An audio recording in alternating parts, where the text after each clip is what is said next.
Hello, how are you all? Um, this is Virginia with Urbana Inez Designs. It's been a long time since I've been on to do this type of tutorial, live tutorial. My cousin has been asking me to do some things. So, Debbie, when you're on, let me know, wave, say hi, say something so that I will know that you're here. I'm going to work on my computer so that I can read. Hello, Tanya. So that I can read comments while I'm working, because when I focus the camera on what I'm actually doing, I won't be able to see through my phone anything. So while we wait for a few more people, Debbie, I guess you are on. So while we wait for a few more people to come on, I am going to work on my computer, but I'll keep on talking. Just so you know, anybody who wants this recipe, I don't have it written down. You can take a piece of paper. Take the piece there. I'm back. All right. Great. I'm glad that you're here. Okay. So you can take a piece of paper and write down the recipe. I will be going through the steps. And hi, Cindy. How are you? And I will, oh, thank you. I like pink too, in case you notice. Yeah, I need to have more shirts and more aprons made with this. But this bottom where the base is I'd really like to find a shirt that color, but I've had a hard time. So anyway, we're gonna get started. Let me tell you a little bit. There are, I don't know how many, I know 4 or 5 different types of empanadas. The ones from Mexico can be either sweet or savory, and by savory it means that you can put things like papas con chorizo or sausage or something that is not sweet, obviously.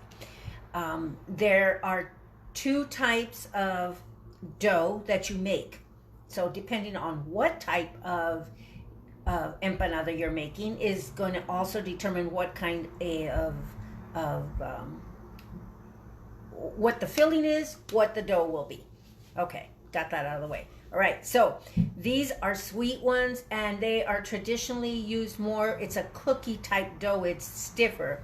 Things like when you do pumpkin calabaza, then you generally, hi Paul, then you generally use a soft bread like dough. Okay, so just so that you know, then that's those are the different types. So we're going to be making, and the reason I'm making guayaba is one of my neighbors gave me a whole lot of guayaba, but they were already pretty ripe, guayaba fruit. And I was like, nah, I cannot let this fruit go to waste. We will eat the fruit right off the tree. So, especially my dad, that's like one of his favorite fruits. But since I didn't have that kind of time with maybe 5 to 10 pounds of guayaba, which is, yes, is a lot, then I decided to make it into a paste so that we would be able to use it for a filling. Hi, Lily. Good. So, but you can, I have used guayaba. I make it I reduce it. I make it, like into a jelly, and I've used it for filling in my cakes. So, it's wonderful. A white almond sour cream cake with guayaba filling. Oh my gosh, it's the bomb. So anyway, let's get started because there's quite a few people here.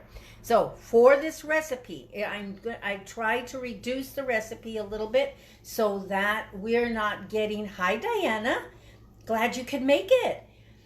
So that we could I could make some without making too much, because the recipe I normally make, I end up, I'm going to say 5 to 7 dozen empanadas, and I do not make mine very tiny. I make them good size, okay? So I'm going to turn the camera down, and from that point, what I see will be on my computer. So if you have questions, I may not get back to it, but doesn't mean that, or it might not get back to it at that moment, but doesn't mean I won't get back to you at all. So please ask your questions so I can go back and answer them. Okay, so right now we have eggs. Believe it or not, this is 3 eggs. I tend to buy jumbo eggs, and what ends up happening is in those jumbo eggs, I often get double yolks. So we are going to pour them first into our bowl. Now, for this recipe, I use butter flavored shortening. And it's Crisco brand. It's the only brand that I have found that sells buttered flavor. So as you're going to see it, it's going to be yellow. And I suppose that you could use butter. I suppose that you could use regular shortening, but this is what I've been taught. So you want to make sure that you are buying this one, or they may not come out. I haven't tried to change the recipe. Sorry about that. And I have 2 cups. Let's see, where is you won't be able to read it, it'll be backwards. So I should get things that are backwards. So I have 2 cups measuring, and then I also have 1 cup of regular granulated sugar. I often like to switch, but it will change the consistency if you add brown sugar, or piloncillo if you wanted to add. It is possible. So I'm going to add the whole 1 cup. All right, so then here's where it's going to be messy. If you're a person who doesn't like to get your hands dirty, you might have a problem with this. You could start in the beginning to mix your eggs and your sugar and your margarine together, but you will need to mix it. And I always keep a towel handy because it's a messy job. So, or most of the time, most people work near the sinks, but anyway, it's just, it takes time. So I'm going to dig in now, and we are just going to mix all of our shortening and egg and sugar together until it is well mixed. Now, it helps if your eggs are room temperature, because if you stick your hand in here and they're cold, then you will kind of get the feeling of cold eggs and cold everything, and it'll be harder to mix. I keep everything at room temperature except for milk or sour cream or whatever. Otherwise, eggs, shortening, sugar, everything else, including butter, stays at warm temperature as I'm making things, because I use it so fast. I don't have time to be pulling in, pulling out. So as you can see already, we have quite a bit of dough. So it's not completely mixed up. It will get mixed up, all brought together when you add in the flour. So now, Debbie, you might be in for a little bit of a shocker. I've had a YouTube channel for some time. I don't know what made me sign up for it, to post videos, but I never have really used it. Well, now YouTube is asking me to do something with it, either start posting or they're going to shut it down. So guess I'm going to have to. Now, I add a little bit of vanilla because everybody knows things taste better with vanilla. Right? And I don't measure vanilla because I just like it. And I don't taste it that well. But I'm going to say 1 to 2 teaspoons. All right? Will work just well. And at this point, I guess we could use, now if you wanted to use an electric mixer in here, you could. And I'm sure that at major bakeries, I always ask one question: how would the major bakeries make things? Because they wouldn't make it like we make it at home. They're going to make it different. And then you also want to add salt. And it's just a pinch, not very much. Some people like things with more salt than others. Okay. And we also have, oh, I knew I was going to forget something, and I kept saying, you better make sure. Okay, so if you excuse me, we do need baking powder, and I didn't bring it out to the table. So to give myself room, I'm going to take these things back that you don't need, and we are going to get some salt or some baking powder.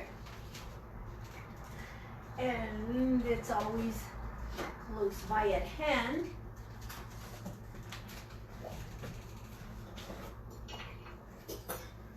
So I am back. Oh, thank you for waiting for me. All right, this is my teaspoon. You only need a teaspoon. I like mine a little bit fluffier, so to speak, so I put 1.5 teaspoons, which is perfectly okay if you want. All right, now you could mix this. Most recipes will tell you to mix your dry ingredients together, and that's perfectly okay as well. So, actually, I'm going to add another one because,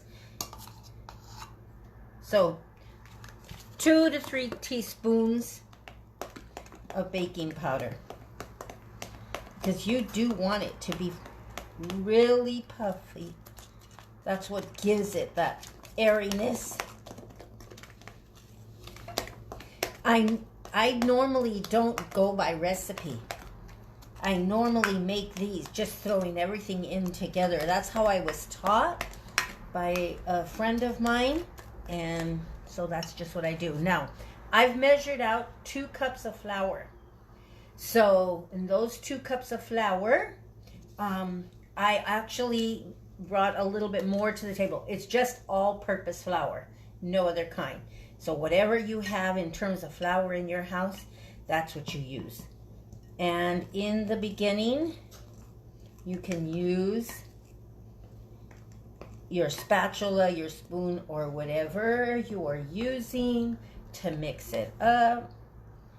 If you're like me, high allergies, you don't want flour flying all over the place. So you do have to be on the careful side not to stir it up. And that's when I use, see, as you can see, it is getting thicker from the flour. And it is all coming together. All right, and we're gonna add, I know I said 2 cups, it's not 2 cups, it's 4 cups. This is a 4-cup measuring bowl. I was looking at the measuring cup and it said 1, and so I said, okay, 2. But it is 4 cups of flour in that measuring bowl.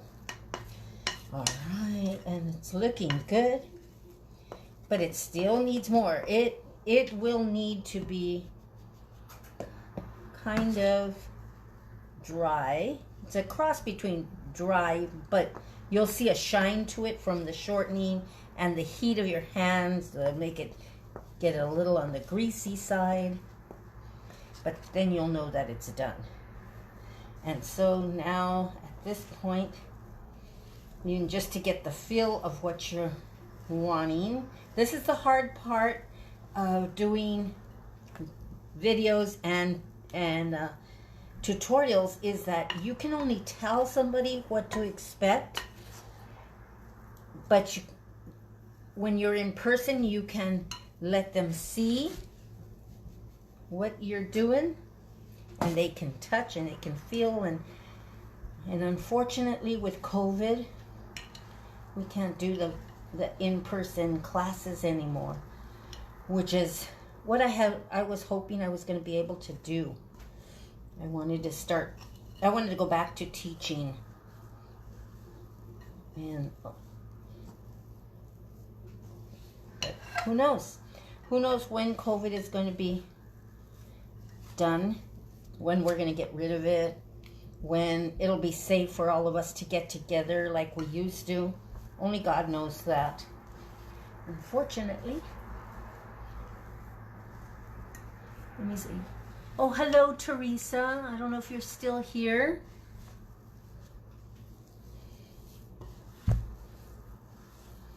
On my computer, it doesn't show me who's watching like it does on my phone, because my camera is recording, obviously.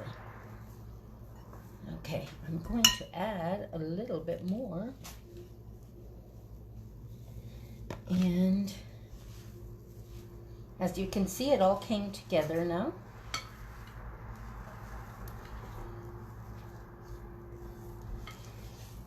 And you want to bring up everything from the sides of the bowl.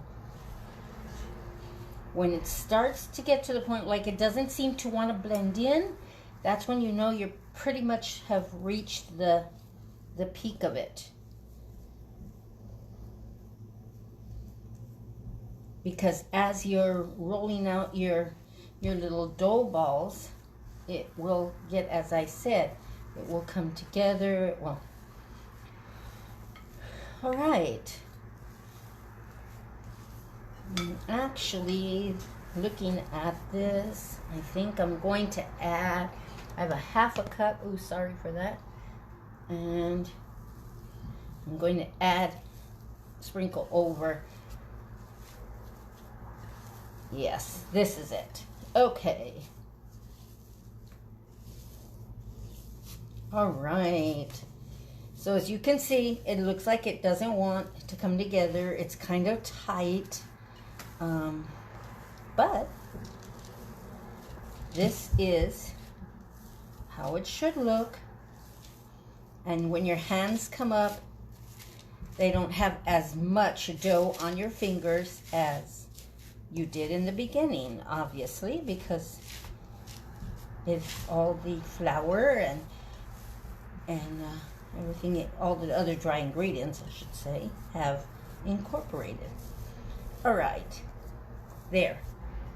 Okay, now, unfortunately, I didn't have time to bake some ahead of time, which I guess would be kind of good because I would have ended up with way too much dough. As it is, I think I may be have a little too much dough. Okay, so here we go. This is what it should look like. It looks doughy. It kind of looks like a pie crust, but it has more shortening than a pie crust would. So if that kind of gives you, and you can feel the amount of grease in it, right? So if you give me a second, I do want to remove items. Because the next step, we do need all the extra room. So unfortunately, I just don't have that large of counter space to work from one end to the other. All right, now when we press out our dough balls, we are going to place them on a cookie sheet that has been lined with parchment paper. I usually keep 2 ready because it's just easier. Hi Deb, how are you? I haven't heard from your mom. I sent her a message. This is parchment paper. Please don't confuse it with wax paper. This can go in the oven And you can pick this up, Smart and Final. Almost any store, any market carries it. But you don't want to confuse it with wax. Wax paper will burn in your oven, and this is made for the oven. So then, oh, I think I better turn this long ways just so that we have room. Okay, and you can move these back. Then I have a tortilla press, okay, and in it I have two round plastic disc that I cut out of, I don't know where this plastic came from, but even a produce bag will work for this situation. And you're going to put your dough ball between the two and press, not extremely flat, but flat, if that makes sense. All right, so then we're going to brush the top with egg, okay, so that it doesn't get burnt. So I don't measure, you can measure. I take about a handful, I'm trying to think, much smaller than a tennis ball. You do not have to roll it perfectly round because you're going to extend it anyway. Just making sure that it's even. Okay, and just for the sake of this video, and so we can pop some in the oven, I am going to, what I do first to incorporate it all is I really smash down hard, and then I pull up, and it is nice. And by the way, in case you don't know, I do have plastic on my table.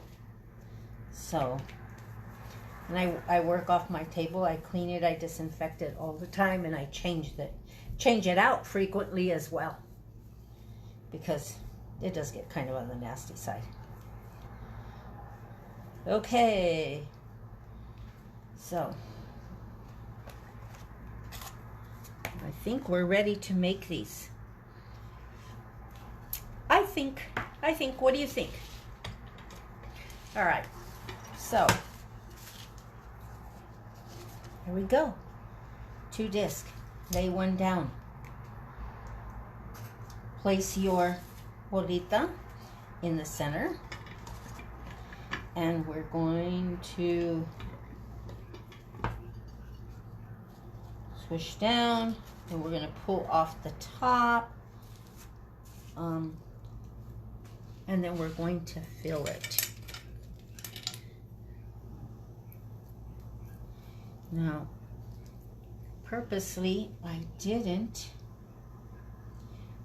take this out of the refrigerator, so it will be cold. I don't have to touch it. That's the good part. And then, just like any other turn over, you pull away and you press down, and then I like to roll up a little and press in. And I just do it so that the filling doesn't come out. Well, it's baking. I don't know why it does that, but, and there we have our first one. Okay, do that again. Here we go. This one I think is a little smaller, so I'm not going to press as hard. You'll see it's really easy to press. It's very soft. If you want it to be smaller, or if you want it to not be a little firmer, you can put your dough in the refrigerator. And then I don't like empanadas that when you bite into them, you have nothing to bite into, so I make mine pretty full. And then we are pressing down and curling up.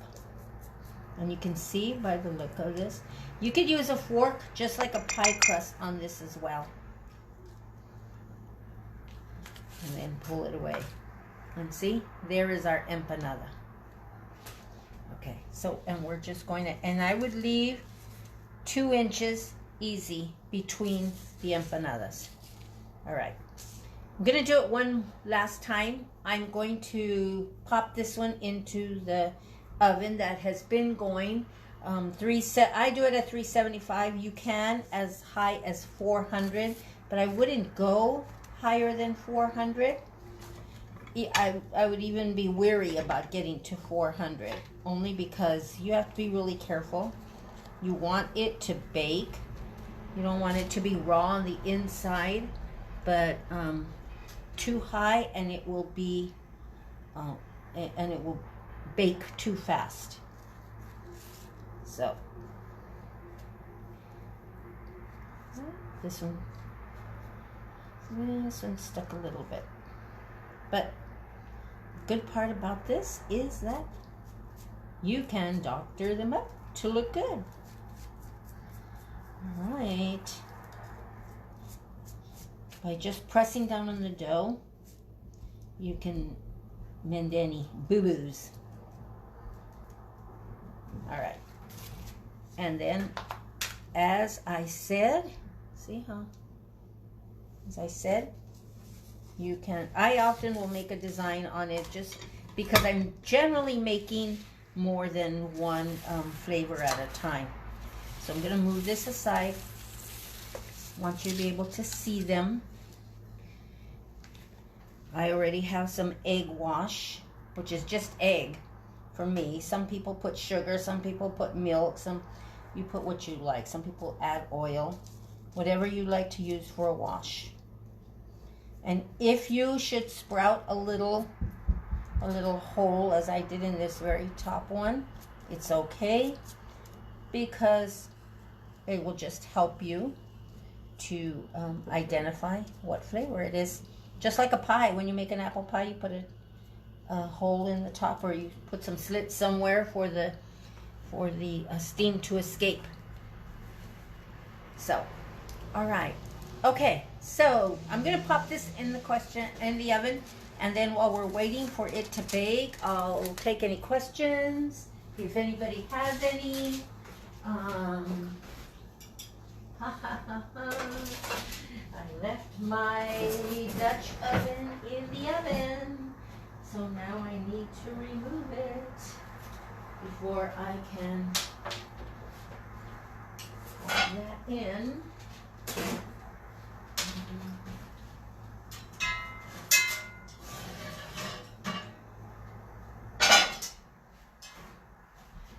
I thought it seemed like it was salad. And then I bake it. I start my timer about 10 minutes. As I said, I start my my timer at 10 minutes. Hi, Hermano, how are you? And we go from there. So, did I miss any questions? Yeah, because Debbie, we might need to go over. I don't know if you're still on. Yeah, I guess you are still on. So we need to meet at your house halfway. So, that's how, Debbie, the empanadas are made. Do you have any questions? Let me see. Do you think it would work if you substitute half-fourth of regular sugar with piloncillo? It will work. It will work. You can use piloncillo. You can even use brown sugar. It definitely changes the taste. Remember that. And you do have to watch. I think you will have to add a little more flour or something, because because piloncillo and brown sugar caramelize very easy. So, okay, good. Do you have any questions, Debbie? I have 2 Debbies on here. Deb, my cousin, and Debbie, my other cousin, but and both in the Canales family, but one I call her Debbie and the other one I call Deb. So Okay. But do you have any questions? I'm waiting, and we'll see if in 10 minutes our empanadas are ready. They just need to be baked a light crust, and the crust needs to look dry, but not burnt like a cookie. Oh, the filling. Okay, this was fresh fruit, guayaba. You can buy any kind of pie filling. You can, if you go to a cake supply store, get cake filling, which is thicker. All I did was I took the guayaba, I added sugar to it. I sure hope I did on this one. And I reduced it. To reduce just means you just cook it and cook it until there is no more liquid in it. So that's all that was. And you can do that to anything. You can do it to any berries. Berries are very good. So I'm getting double questions from you. Are you asking twice or the same question? Or is it just a Facebook thing?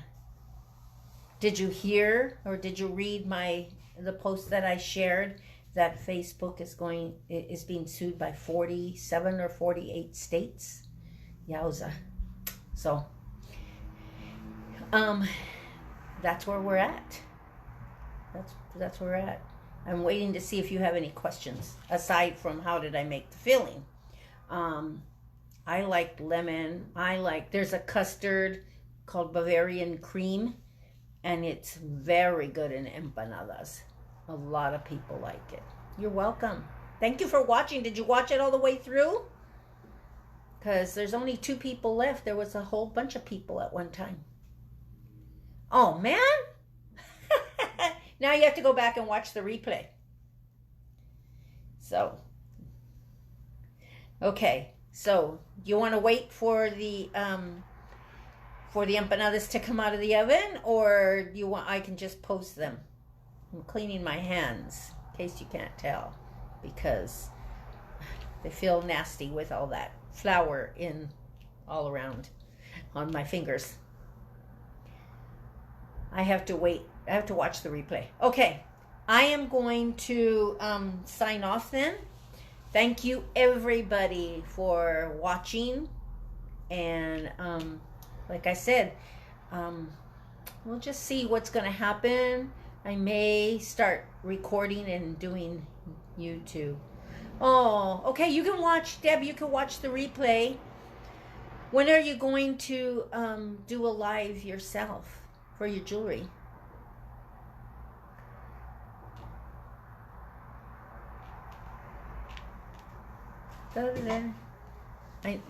You know, the internet is awesome and we get to communicate and everything, but it is kind of on the slow side when you're waiting for a response. Any other time, it's fast. Thank you, Debbie Ann. Tonight, hopefully. Okay, awesome. As long as my daughter doesn't do a live, then I will be on yours. But otherwise, because I know like 10 people that sell, and I'm always trying to watch all of them, and it's very hard. One computer, one phone, so I can only watch 2 at a time. All right. Thank you, everybody. I shall talk to you soon. I shall show the empanadas when they are done. Yay! Bye.